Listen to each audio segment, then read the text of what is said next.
نو او هل اسانید ولا مثالونه تدیر کې ګوره وته چې او هل اسانید د پردا د مثالونه دي او هل اسانید بالنسبه لبکر الصدیق رضی الله عنه او بکر صدیق سے ته کله نسبت شي کس صدقه ابن موسی الدقيق عن فرقد السبخي عن مرة الطيب عن أبي بكر رضي الله عنه. نمبر 2 اوها اسانید الشاميين شامي رويان ولا كم أضعف سند ضعيف تر محمد بن قيس المسلوب عن عبد الله بن زحر عن علي بن يزيد عن القاسم عن أبي أمامة رضي الله عنه. نمبر 3 اوها اسانید ابن عباس رضي الله عنه. ابن عباس بسندو کی کمزور ہے. سند السدي الصغير محمد بن مروان عن الكلبي عن أبي صالح عن ابن عباس قال الحافظ ابن حجر رحمه الله هذه سلسلة الكذب لا سلسلة الذهب. دا در دروغ ولا کړی دا د سونی ولا زنجیر نه ده بلکې د دروغ زنجیر ته دروي دی پکې سلسله شتل شي زنجیر تل شي کړی تار مثال ته ګوره مخرجه الترمذي من طريق حكيم الأثرم عن أبي تميمة الهجيمي عن أبي هريرة عن النبي صلى الله عليه وسلم قال من أتى حيزن امرأة في دبرها أو كائنا جو شخص 3 काम करे فقد कफर بما انزل على محمد उसने शरीयत की लाई हुई अहकाम का इनकार किया. ثم قال الترمذي رحمه الله بعد اخراج ذکر करने के बाद इमाम तिरमिजी की तिलना रिपाद الحديث علم حديث حكيم الأسرم हमें सनद से सिर्फ मालूम है नबी तमीमत الهجيمي नबी हुरैरा. ثم قال पर कहते हैं कि वज़अफ़ محمد هذا الحديث من قبل اسناده من قبل اسناد भी इस हदीस को मोहम्मद साहब ने इमाम बुखारी ने कमज़ोर समझा है. कुल तो मुसन्निफ से कहते हैं आगे मेरी राय है कि अन्न फी इस्नाद हकीम अल-असरम किसमें हकीम असरम में वक़द ज़अफ़ उलमा ने से कमज़ोर जाना है. फ़क़द क़ाल अन्हु हाफ़िज़ इब्न हजर फ़ी तक़रीब तहज़ीब इस किताब में उसको मुतालिक कहा है कि फ़ीह लीन उसमें ज़ुअफ़ है. हुक्म रिवायतिही ज़ईफ़ रवी हो ज़ईफ़ हदीस उसका नकल करना रिवायत करना इसका क्या हुक्म है. यजूज़ इंद अहल हदीस व गैरिहिम उलमा हदीस वगैरह के नज़दीक जायज़ है रिवायतुल अहादीस ज़ईफ़ा कमज़ोर हदीसों का नकल ज़िक्र करना दुरुस्त है. व तसाहुल फ़ी असानीदिहा मिन गैर बयान ज़ौफ़िहा और इस तरह से सनद के ज़ौफ़ को बयान किए बगैर उसमें चशमपूशी करना भी सही है. बखिलाफ़ अल-अहादीस अल-मौज़ूआ बखिलाफ़ मौज़ू हदीस की फ़इन्नहु ला यजुज़ु रिवायतुहा उनकी रिवायत जायज़ नहीं है.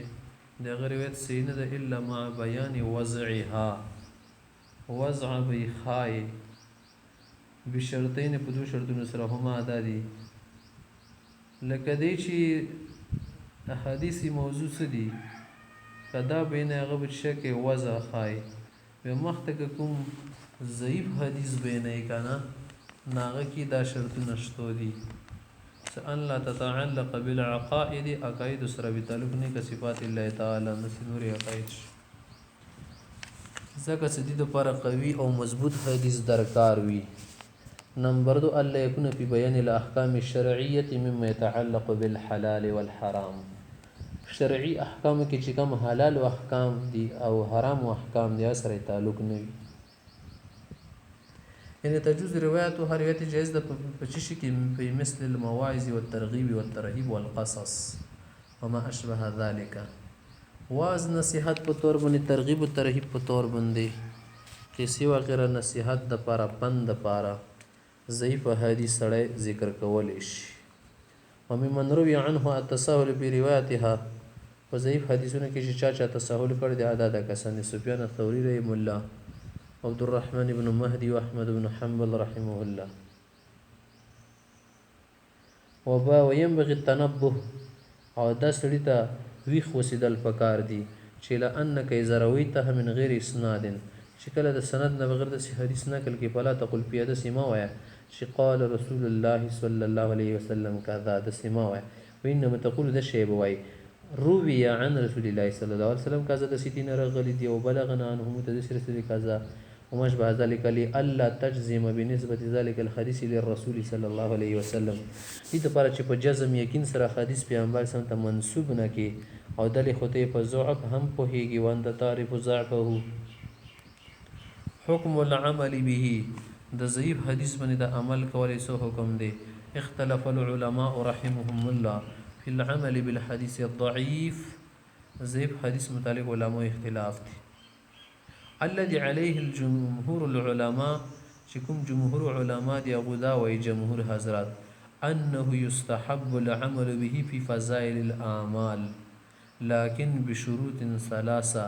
په فضائل اعمال کې د حدیث راشي د اعمال فضیلت پکې بیان وي ندري شرطونو کې ضروری دي چې دا به تړلي وي.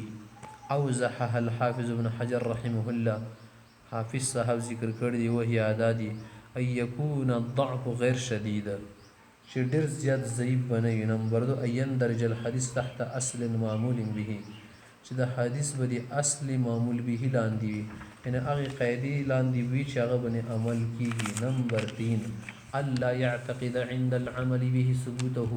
دې لپاره د عمل په ما کوي چې یاري د شي ته ثبوت ورکول غواړم دا کې د دې مستی بل يعتقد الاحتیاط. دې لپاره چې دا عمل دی پاتې نشي احتیاطا.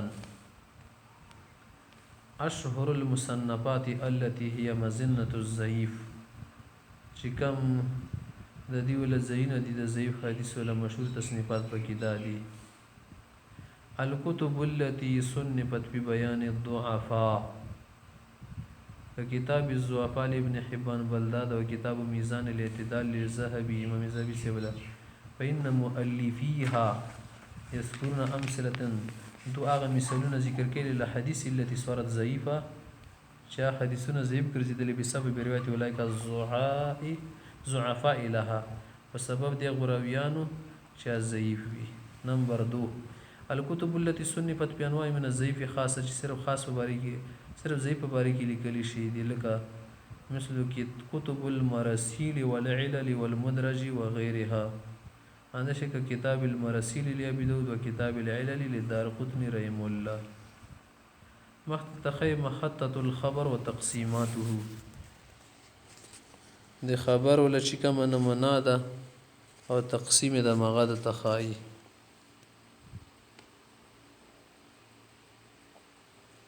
مخطط الخبر وتقسيماته خبر اوله کې په دوه قسمه مقبول مردود.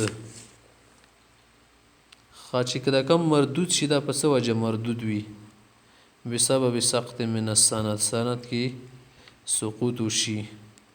نمبر 2 بسبب طعن في الراوي پروي کې طعن ولګي چې د سند نه سقط وشي دا په دوه قسمه یو ظاهري شوی بل خفي شوی. ظاهري په څلور قسمه دی وته معلق الشبل ته مرسل الشبل ته معزل الشبل ته منقطع الش. خفي په دوه قسمه دی د مدلس بل د مرسل خفي.